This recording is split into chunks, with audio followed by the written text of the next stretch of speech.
अस्सलामुअलैकुम, मैं आपका होस्ट चौधरी बाबर श्री कांजू। आप देख रहे हैं हमारा YouTube channel Chaudhary Babar कांजू official.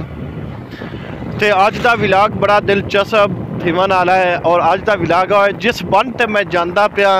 ये बन कोई साडा बन नहीं कि हैड कादराबाद तो लैके पिंडी पटिया का चनौट तक जाता है। वो बन नहीं, ये बन दरिया की दूसरी पार जिला सरगोदा की साइड ते ये तख्त हज़ारे वाला बन है। और इस बन की तुहानू मेरा वीडियो बनाने का यह मकसद है कि साडा बन है वो बन ते पैदल चलन का कोई हाल नहीं।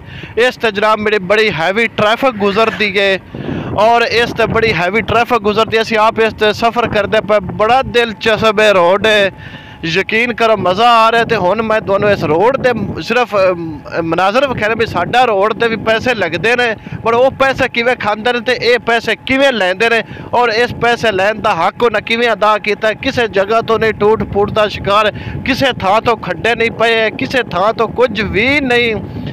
जे साडा रोड तुसीं बन वेखो थां थां ते टुटिया है, खड्डे पे ने, पानी दियां गारां पईयां। तो पानी अगर बारिश होवे भी पानी दी उन्हें जगह इस तरह बनाई है कि पानी इत्थे बड़ा तरीके नाल लांदा है ते किसी थां तो खड्ड कोई गार नहीं पौंदी।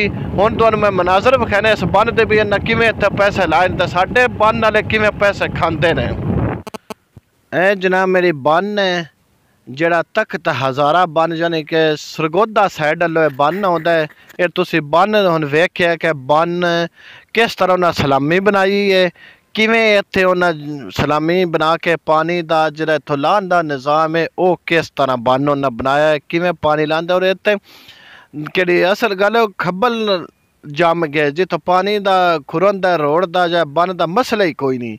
हुण तुहानू मैं विखाना गा तोड़ तक ये बन कितना उन्हें मजबूती नाल बनाया है, दोनों साइडा लो तो कितना ये मजबूत बनया है। वाह मजाल है तो गार भी उत्तों पै जाए पानी दी या कोई इत्थे टूट फूट का शिकार हो जाए।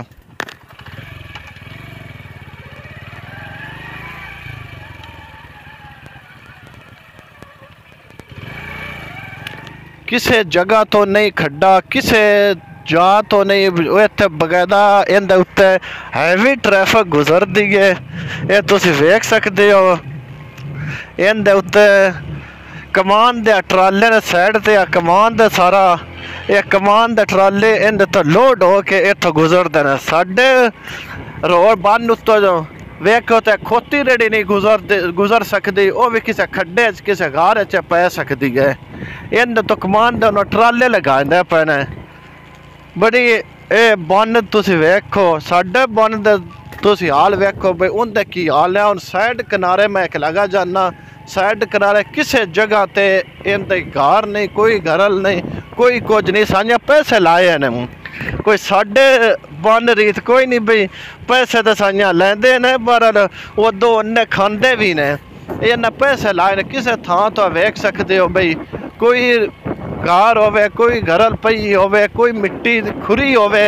वाह मजाल है साइयां पैसे लाए ने एवं कैवें नहीं गल। इत्थे पानी लाहन का भी निज़ाम उन्हें बड़ा बनाया, सलामी बनाई है। सेंटर वाले जिवें साडियां उत्ते पत्थर लाया है ना इस तरह पत्थर उन्हें लाया है वैसे सटिया है हाले ना पक्की ये भी कोई नहीं बनी। इधर भी मैं शक साढ़े वाला ठेकेदार आ गया उसी करी नहीं बन सकी नहीं तो MN तो MP बनवा तो ले नहीं आई। वेखो किसी जगह ते कोई इंदा कोई खराबी होवे, कोई किसी जगह ते होवे, सब बड़ा फिट है रोड है।